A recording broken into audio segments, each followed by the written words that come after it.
There is nothing wrong with your radio. Do not attempt to adjust the volume.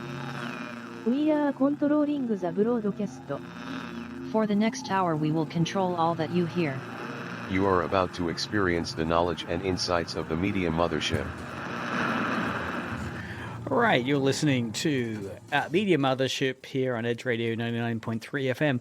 Thanks for Ava from Clarkett's great show beforehand. Thanks for getting the show all pumped up. And Media Mothership, in its own way, will be clarking it with a interesting focus on Clark Kent and Superman, with Superman Day being around the corner. We're going to unpack some interesting facts and local relevancies on Superman, as well as we always do on Media Mothership, look at how media shapes our understanding of the world around us. I'm your host, as always, Dr. Craig, and we're broadcasting out of Nipaluna, Hobart, Tasmania, Edge Radio's wonderful studios. You can listen to us live on the FM stream, coming at the car stereos and other FM local footprints, as well as listen to us streaming live on YouTube and Twitch. You can find us just by searching Media Mothership on YouTube Live or on Twitch. We're also on the DAB. And this show, as always, gets podcasted later, so you can listen back on demand, either on the Edge Radio website, edgeradio.org.au, or just hunt us down via your podcast provider of choice. All right, so we're going to dive in on today's show, looking at moments where fictional characters get holidays, gamers decide they can get real well jobs, and the types of realism that are in games which end up involving you physically hurting yourself. So a whole series of bizarre oddities with media information that's out there. So the first one we want to jump into is this fun little fact that Superman Day is just around the corner.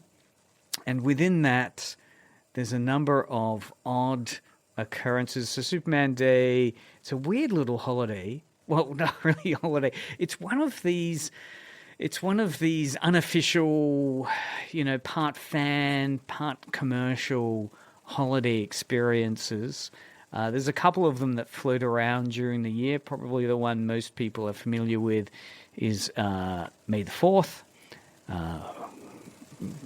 Which is Star Wars Day, often involving a lot of Star Wars propaganda, fanish activity, as well as commercial announcements.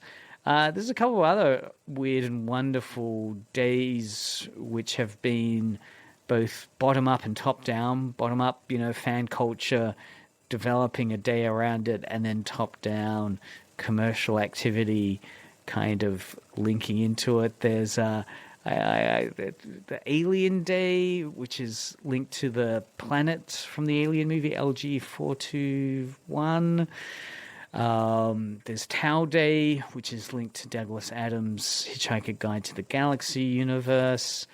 But we're looking today at Superman Day.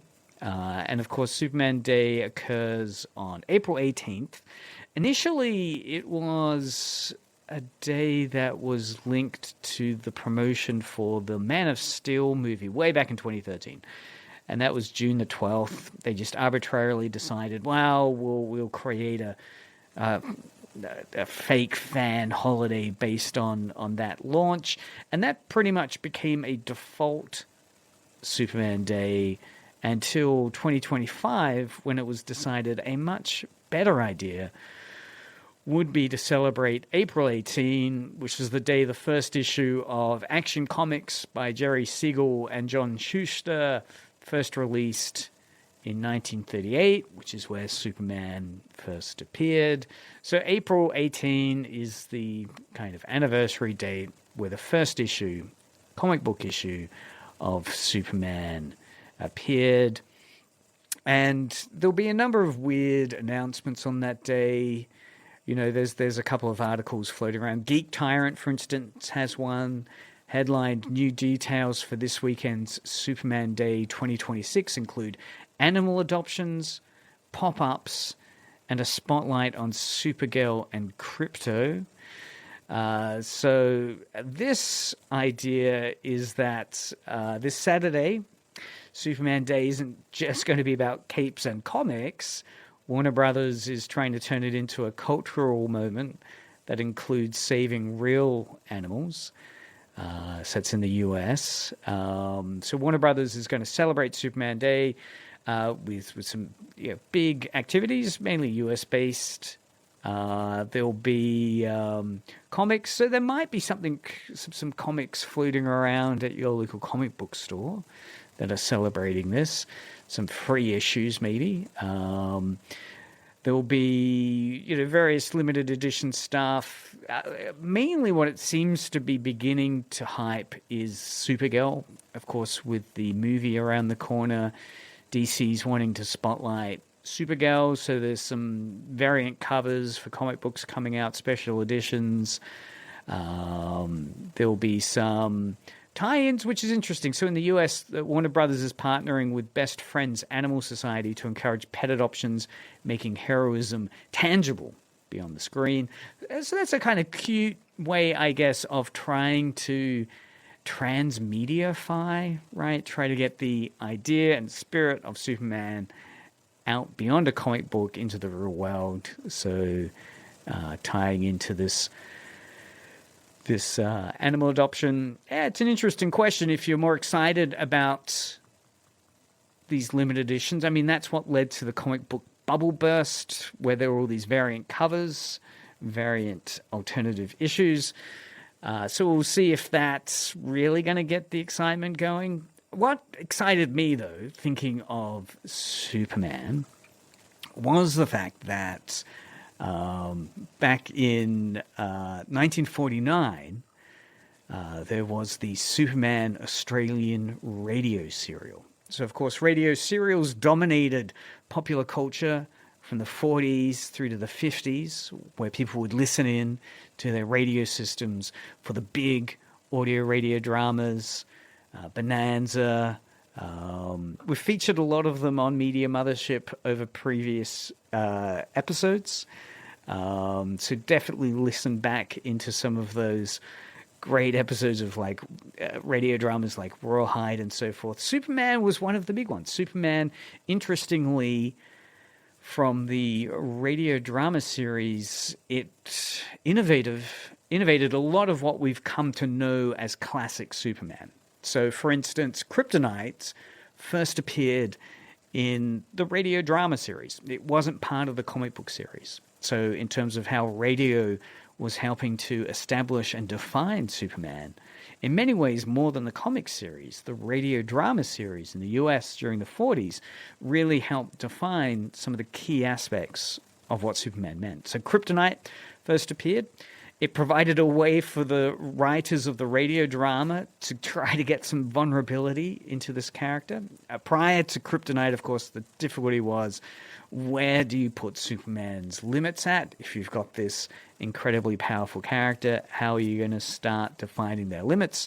Introducing the idea of Kryptonite, very clever. Ironic, his home world kills him in a way, Kryptonite. Asteroid shards from his home planet Krypton. Up and Away was a radio edition. So the idea that rather than leaping over over buildings and so forth, which was the default setting in the comic books, the idea that Superman would fly really became popularized through the radio drama, through their phrase Up and Away, which was part of the radio series, and then, of course, became popular in the TV series.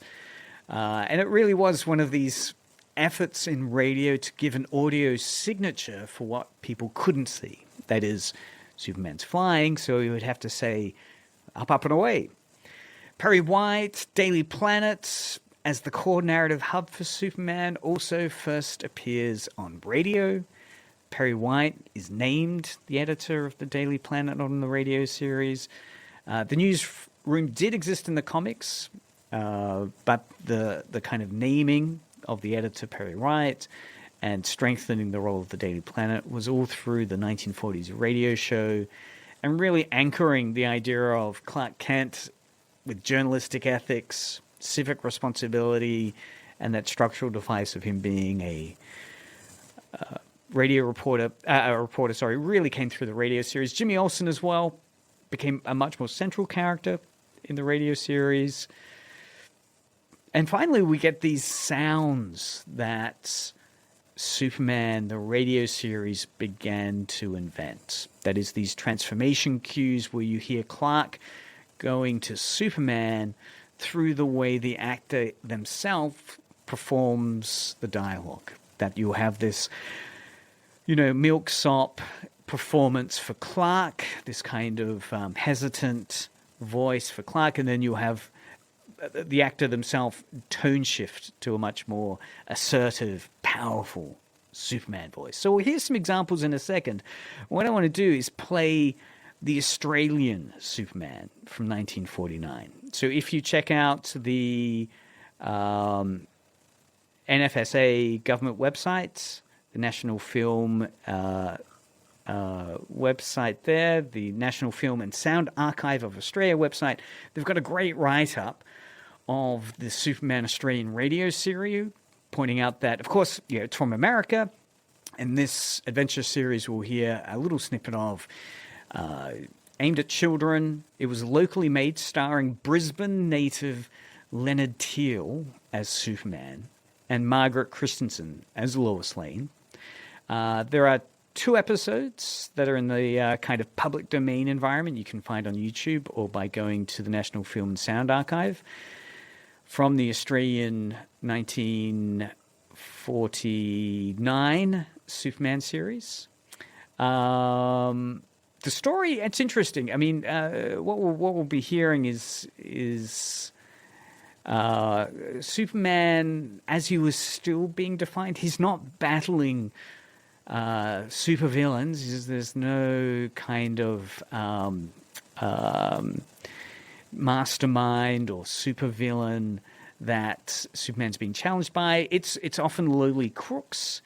It's the kind of capitalist corporate system that Superman's trying to challenge. So this episode that we're going to hear is, again, about some misrepresentation, low-level crime interest, but it was very much what defined Superman during those early 40s and into the 50s period. So listen here to the intro and setup of The Adventures of Superman from Australia. This first aired 1949. Think of how Australian this sounds. Can we hear the Australian voices coming through from the way this episode's introduced? We'll play it through as we hear Superman themselves identify themselves and hear whether or not you feel that this episode exists in this in-between American-Australian, or does it sound American? Let's listen to it now. This is 1949, Superman, the Australian radio series, episode 1, 1949.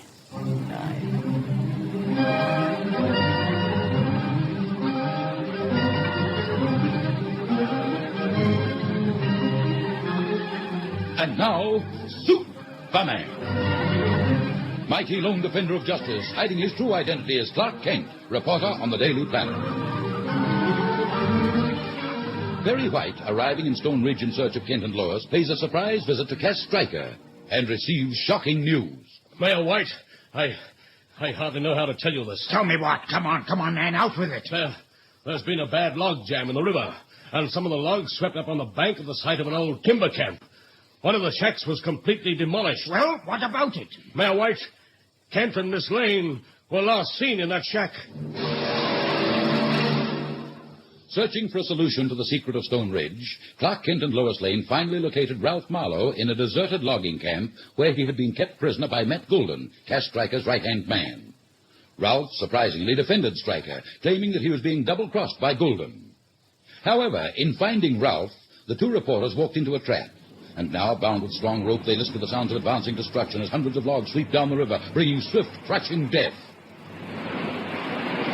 Here they come. In a minute, they'll pile into the block Golden built and come shooting up the bank into the shack. Then it's the end for us. Kent, who up to this minute had been searching for some way of saving Lois and Ralph without divulging his true identity of Superman, has finally come to a decision. I can't wait another second. Keeping my secret means their lives, so it's time for Superman to take over. But even as he snaps his bonds and resumes his true identity of the Man of Steel, hundreds of massive logs smash into the walls. All right, that's a wonderful, wonderful point to pause it there. And again, you could hear that delivery of him performing Superman as he goes from the kind of what would be referred to as the milksop Clark Kent to the assertive, dominant Superman. So again, the way he delivered that vocal performance right then, was it Australian? I mean, it's not as kind of dinkum die stereotyped as your kind of Brisbane drawl that you might imagine. So it's certainly trying to emulate that American performance of Superman, but it does have a bit of a warm Australian vibe to it. Worth checking out the other episodes. So that's the Superman Australian radio serial. If you've got some time on Saturday to celebrate Australia Day, Australian Superman Day, go check out the Superman Australian radio serial over at the National Film and Sound Archive. So interesting, forgotten history there. While we're still talking about superheroes, the commentary, the kind of critique of the Superman idea that we're seeing at the moment with the Amazon Prime series The Boys is currently in its final season. There's a fun interview with one of the key showrunners talking about how frustrated the showrunner is given, and he's given up trying to out-satire American politics as reality keeps beating him to the punch. So the headline here from Polygon is, The Boys is pro-religion, says creator, just not the kind wielded by power-hungry madmen who think they're Jesus. So this is a interview with Eric Kripke, showrunner of The Boys, and he's frustrated that real-world politics keeps outpacing his show's satire. And in Season 5, the current season, Homelander, the kind of Superman parody, the Superman commentary, a kind of a super-powered individual, similar to Superman, but as if Superman became morally bankrupt, as we see in The Boys. The showrunners become frustrated that real-world politics keep getting better, as in this season, Homelander decides he's God, and within 48 hours, of course, in the real world, Trump has posted an AI image of himself as a Jesus-like figure, making the fictional plot from The Boys feel uncomfortably prescient. So again, this is a surprising article in terms of how confident Kripke, the showrunner, was that the God complex he'd written, of course, months ago for the current season of The Boys was just going to be too absurd, he says in the interview. He thought, this God complex that he's giving the character will be too absurd. There's no way this can get one up by reality. But of course, he's frustrated by the fact that indeed he was wrong, and that 48 hours after that episode aired, or was it before that? Anyway, before that episode aired, Donald Trump, of course, performed his own God complex with his bizarre AI Jesus meme post. So truly weird when fiction loses the ability to, I guess, shock us, and realities just become too wild to parody. All right, moving on to equally strange little moments, going from Superman Day now and superheroic people to performing realism. When we say we want realism, but what we actually want is a convincing performance. There's two interesting articles I've come across. One from Rock Paper Shotgun, a PC gaming magazine site, headlined, "I wanted you to feel bad. Former Battlefield audio designer recalls punching himself to record more realistic gunshot screams." So this article is proposing the question, what would you do for the perfect sound effect, I guess? This game designer, it turns out, has punched himself until he screamed for real based on the severity of the punches he delivered. And his colleagues said it was just too real. So the article's talking with former Battlefield audio designer Bence Pajor, how he reveals he once punched himself repeatedly, hard enough to scream, to record realistic bullet hit sounds. And this is for the game he was working on at that stage, which was Battlefield 3 or 4, he says. A colleague had such severe anxiety while playing the game and the audio that Bence was able to put into it that it resulted in these recordings being pulled from it. Pajot now works for Ark Raiders, the big popular open world PvP, PvE game, after doing 20 years of war game audio. It's interesting in terms of how he recorded that. So, of course, the surprising detail I found was he said he hid under a blanket in the studio Foley room. So a Foley room is where there's various things to create sounds that sound like sounds. So you want to deliver the sound of of rain. So there'll be a maraca with rice filled in it or something. So in the Foley room, he put a blanket over him, and a colleague walked in, he says, and saw him under the blanket screaming and hitting himself. So it was quite bizarre. Let's listen to this interview briefly. It's a really fascinating discussion as he goes through the fact that he was a former Swedish military sniper that turned to audio directing. So he's saying that in the interview, he talks about how he brought this real combat experience to his sound work.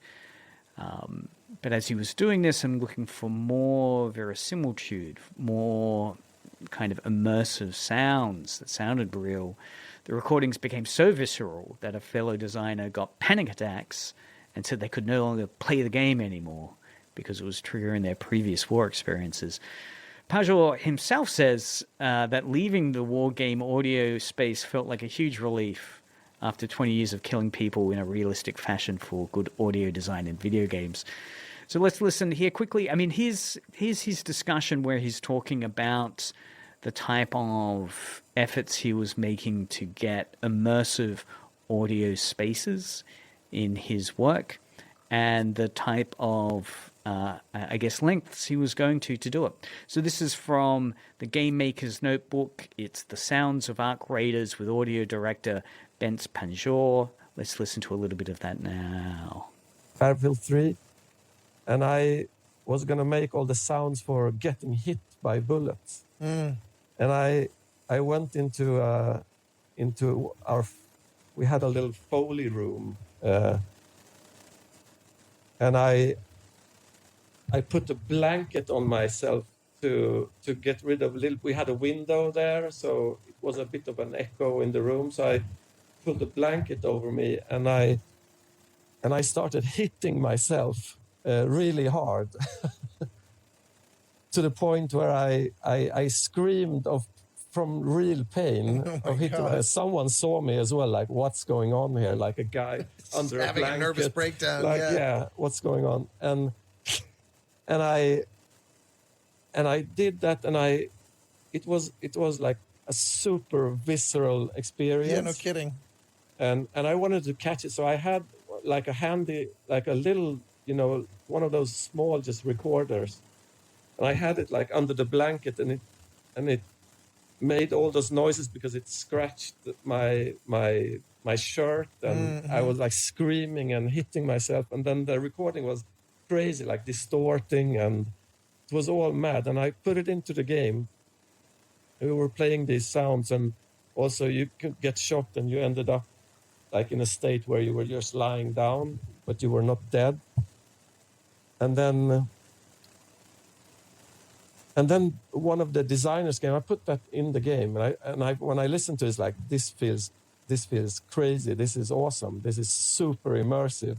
I was really happy with the recording, even though it was completely broken in a way. But then the designer who was designing all the guns and everything, he came to me and was like, I don't want to play the game. I can't play. You need to, this is not good. I get anxiety attacks. Yeah, right. I can't play the game. And in our game, you're going to get shot 1,000 times. I cannot listen to this. I get panic attacks. Yeah. And I just felt like, yeah, mission accomplished. That's what I wanted it to feel super immersive and visceral. And I wanted you to feel bad. But then that was just like, that was across the limit. Well, yeah, I guess. So that's an interview with the game designer for Battlefield series over 20 years, as well as now currently the designer for the series Arc Raiders, talking about their experience creating audio. That was Bence Pajor. The other really unusual bit of video game content creation I came across, and it's quite timely to discuss this, given this weekend we have the Level Up Tasmania video game showcase happening on 17th and 18th of April here in Hobart. Worth checking out, which is all going to be about playable games from Tasmanian game makers, chats with developers, some industry insights, and of course we've had Emerald King on a few weeks ago talking about the cosplay competition, which will be happening there. So go check that out. Friday 17th, Saturday 18th. They're both public showcase days down at the waterfront there in Hobart, Tasmania. So great chance to meet some video gamers. So as well as that wonderful audio discussion, another article from Kotaku talking about how video game developers were explaining how pausing works, and sometimes it gets weird. So game developers here revealed that pausing your game is way weirder than you'd think as a player. And some of them are literally slowing down time to the point where 1 second would take 3 years, so the game could be paused. So in this article from Kotaku, video game developers use surprisingly varied methods to pause games, from simply slowing time to near zero speeds. And again, that was mainly concerns that the engine would break. There were kind of coding concerns around the game. So the story had gotten around that the best way to avoid breaking your game is to not pause it entirely. You get a kind of super slow speed. So this was this was a quote from developer Tommy Hanusa talking about the Unreal Engine, where he set the timescale to 0.000001 so that they could play test it and see how serious things were going and avoid breaking some concerns of the UI. So it seems like what a bizarre feature of this effort to try and create pausing, which turns out to be much more difficult than you'd imagine. One developer in the article goes on to talk about their experience at Frontier, where the game had 7 different levels of pause they could use, and each would be triggered by different events, like a disconnected Kinect camera or the Xbox system menu popping up. And yeah, it seems that, it might be explained. I don't know if people out there have ever noticed a game doing something strange when you pause it, or a pause menu that seems glitchy. It turns out, as this article from Kotaku explains, there's probably a wild hack that's working behind the scenes to have assisted that. So looking at the next moment where games leak into reality. So I found some fascinating little insights here. into, over the last 2 or 3 weeks, moments where games have shifted into the real world around us. The Verge have a fascinating article about, it's headlined, "Now the FAA says gamers are the answer to its air traffic controller shortage." So this article's talking about how the FAA has suffered a number of recruitment issues, and they're launching a new recruitment campaign targeting gamers to fill a critical shortage of air traffic controllers in the US. So the agency's arguing that gaming skills like quick thinking, focus, and complexity management translate directly to what needs to be done with airline air terminal management on the job. However, the FAA faces significant training challenges, including instructor shortages and high failure rates, the article goes on to say. I mean, it's a great salary, but again, the article talks about, despite the history of this, they've always struggled to get enough trainees. It's not new. I mean, I know previous administrations, the article points out, have tried to use gaming in the past to get people to join flight coordinators, but at airline terminals. But maybe if you're a good gamer, that is a pathway of professionalization to consider. Who knows?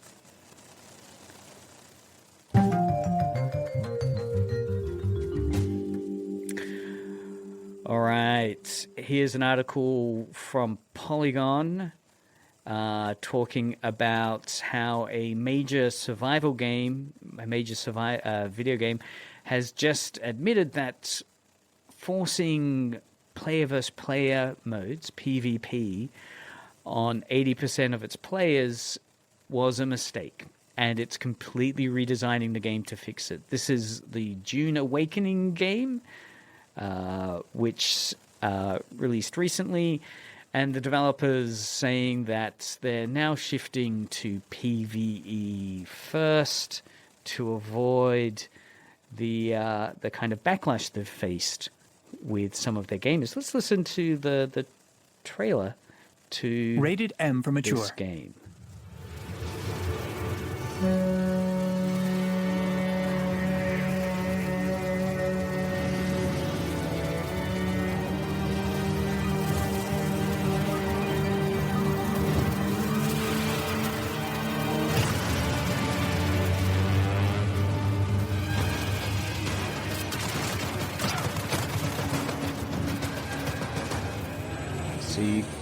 You can hear there the dramatic sounds of the guns, which shows that, yeah, it was mainly a PvE game, but it turns out that data they've done after discovering that only 20% of players were using these PvP features that they'd laid into the game.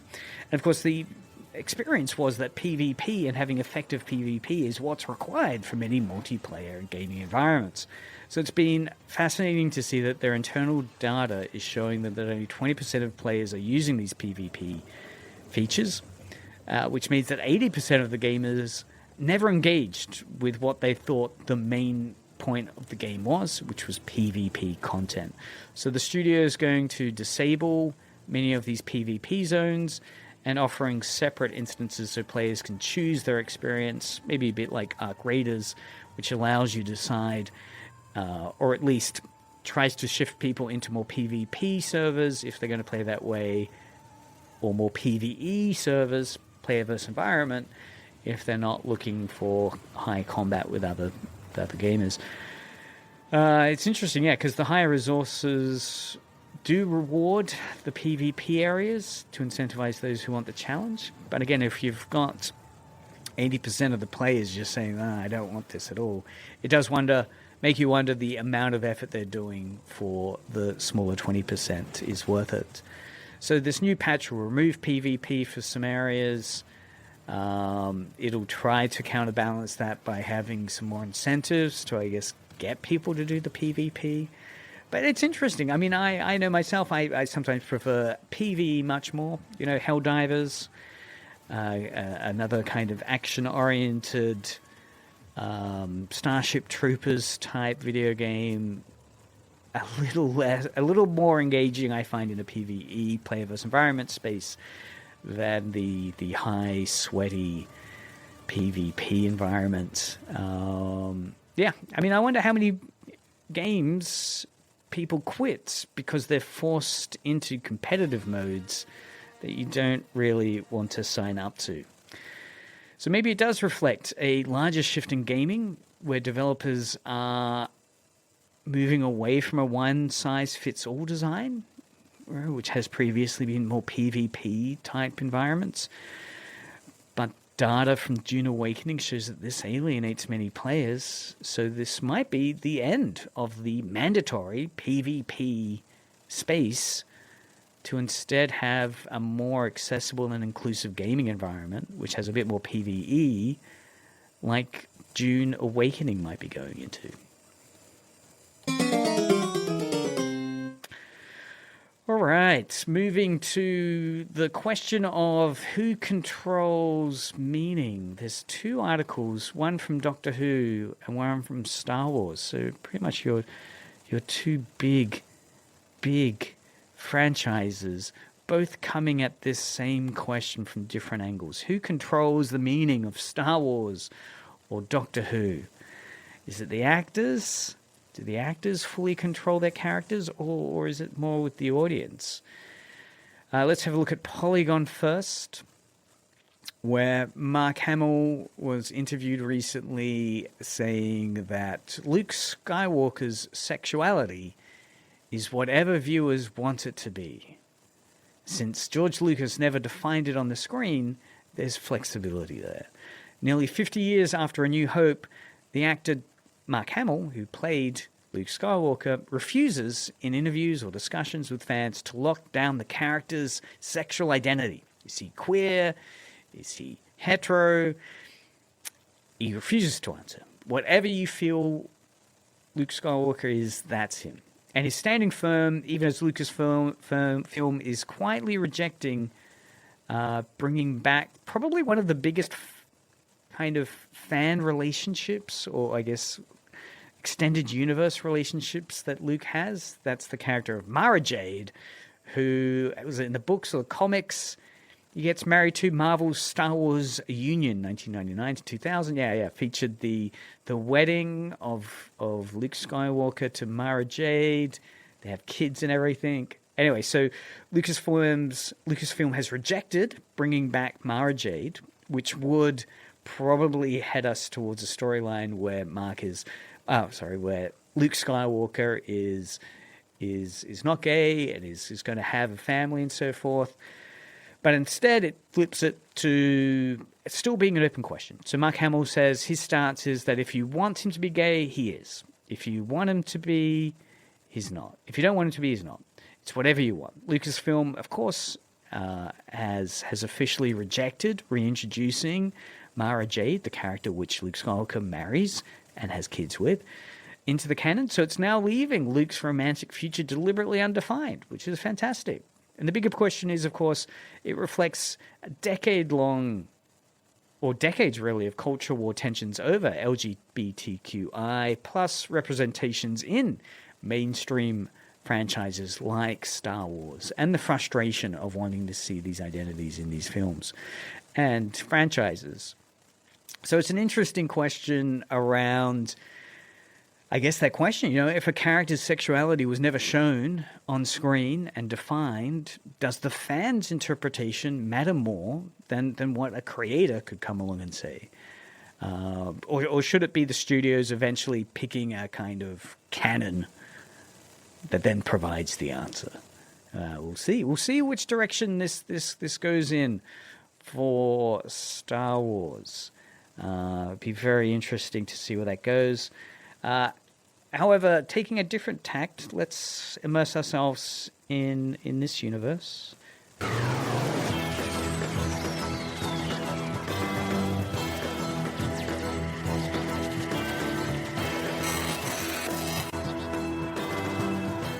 right, yes, so that's the unmistakable tune of Doctor Who. Of course, that's the Peter Capaldi opening. I'm sure most people got that from the Doctor Who opening theme there. An interview recently with Peter Capaldi reported on Gizmondo. It's quite interesting, where Peter Capaldi talks about how playing the Doctor wasn't just a job, it was a personality transplant, Peter Capaldi says. Capaldi in the interview goes on to reveal how the role forced him to bury who he really was. So this is an interview with Peter Capaldi, of course, who played the 12th Doctor from 2014 to 2017. It revealed in the interview that he does have regrets not staying longer in the role of Doctor Who, but also admitting the role forced him to suppress his naturally miserable personality, he says. He felt constant pressure to be cheerful in public so fans wouldn't be disappointed. So it's interesting there to hear an actor talking about the role's intensity. Capaldi describes the pressure as quite intense because you're, quote, on all the time, end quote. And you don't want to let people down. So as he's walking through the streets, fans are coming up to him. He wants to be the Doctor. Or what would the Doctor do? He doesn't want to be miserable. So he's saying there he had to make some personal sacrifices as he was performing this role. He had to fundamentally change his personality, saying, I'm quite miserable, really. But I thought, you can't be miserable if you're Doctor Who. So he has mixed feelings on that. Despite that pressure, he admits it was great fun to play the Doctor. And it was kind of with bittersweet regret he stepped out of it. So quite fascinating that question of who controls the identity of a character. And Peter Capaldi say he was quite miserable and not at all often thinking he was Doctor Who. But of course the Doctor isn't miserable. So cheer up. All right, another interesting article in Engadget about AI. A new study suggests that using AI might be making us smarter right now, so as immediately as you use it, but then dumber in the long run. And it only takes 10 minutes for your brain to become dependent. So we'll see what that means about possibly trying to survive the AI environment.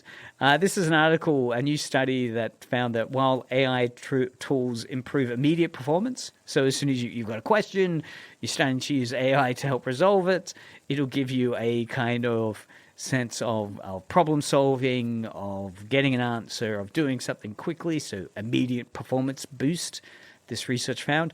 They said that it does, however, create cognitive dependency. So we were talking about that last week with the cognitive dependency. And they've measured it at about 10 minutes. You'll find yourself more and more prone to use it or defer to it. And over time, it will lead to worse results and burnout once the tools are removed. Researchers warn this could damage long-term learning and human innovation. It's an interesting study, worth looking into. So they found a dependency trap occurs. So half of the participants using AI for maths problems saw steep performance drops when access was cut off midway through, with many simply giving up. And so this test involved them, like they'd be able to use AI for the first half of the test, and then suddenly they'd have it removed from them. And what they found was, after using AI and having easy access to answers, that some just simply gave up. It's just simply too much of an effort. I was talking to Katie, volunteer at Edge Radio in the office today, and they were recounting a similar story of how they'd heard anecdotally a research done where people would be going into a pharmacist with a health regime or cleaning regime or moisturizing regime that they'd got off of ChatGPT, and even where the pharmacist was saying, well, look, we don't have those brands, or I'm not quite sure what that brand is. It's probably not what's meant to be the one. And the pharmacist giving them advice of how to move forward. Katie will say that some people just gave up. Just, no, if it's not this, I give up and will not defer to your expertise-ness. And because it's not what the AI have said, I will move on. Which is kind of what this article's warning, that there will be the concern of a dependency occurring and a giving up occurring. So it points out it's not just maths results held across multiple experiments. This was 350 and 670 participants were used in this research. And even reading comprehension was shown to deteriorate if you relied upon ChatGPT too heavily, or AI, any LLM. As well. So there's some surprising details there, that people didn't just get answers wrong after the AI was removed. It was that they stopped trying altogether. And I think that's the worrying thing this research is pointing out, that the persistence dropped, not just their accuracy. So it wasn't just that they got wrong answers after that, where they had to use their brain to solve the maths, but also that their persistence dropped, that they just stopped trying altogether. So a worrying bit of news there to end on. What's making me happy this week? Well, I guess to finish up the show, we're about at the end of the show now. I had the enjoyment of watching Project Hail Mary last week, so I've written a little analysis up on the Media Mothership website. You can get to that at mediamothership.com.au. And I found that was really fascinating film in terms of having a character for whom they began the film. Again, no spoilers yet, but Act 1, they have amnesia. So it's a fascinating film where, as the character begins to find out more about themselves during the film, and their amnesia dissipates and their memories come to the fore, the idea of are they a hero or not a hero becomes kind of interrogated. So it's a fun, heartwarming film, well worth watching. So again, I've written a little analysis up of that. That's worth seeing. This weekend, of course, in Hobart, there's some exciting events happening. There's the Level Up event at the video game showcase in Hobart. There's also over in Youthark a market that's worth checking out. So do check those out. Of course, show notes for Media Mothership will be available on the podcast that you can grab from your podcast provider of choice. You can listen to previous episodes as well as this episode on demand by going to edgeradio.org.au or to Media Mothership's YouTube and Twitch. And next week we'll be diving into some more exciting, interesting, unusual media stuff in the world. This has been Media Mothership for another week. Kick back, enjoy tunes.